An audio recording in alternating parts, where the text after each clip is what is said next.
Bhimavaram Janasena MLA Chirri Balaraju సంచలన వ్యాఖ్యలు చేశారు. నియోజకవర్గంలో ఇన్నాళ్లకు దొరల పాలనకు విముక్తి కలిగిందని, తాను పోలవరాన్ని అభివృద్ధి చేసి చూపించారన్నారు.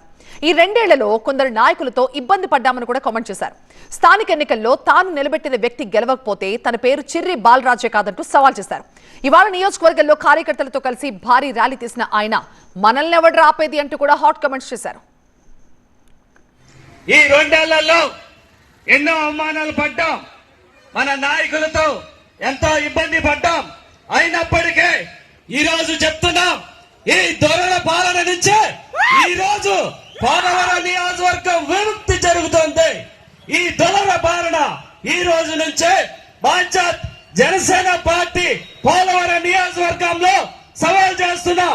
రేపు రానున్న స్థానిక ఎన్నికల్లో నేను నిలబడినటువంటి వ్యక్తి, నేను పెట్టినటువంటి వ్యక్తి భారీ మెజార్టీ గెలిపించకపోతే చిర్రి బాలరాజు కాదని ఈ సభాముఖంగా మీ అందరికీ కూడా సవాల్ చేస్తూ ఈ రోజు పోలవరం నియోజకవర్గంలో జనసేన పార్టీ అంటే చిర్రి బాలరాజు అంటే జనసేన పార్టీ అని మరొకసారి మీ అందరికీ కూడా సవాల్ విసురుతూ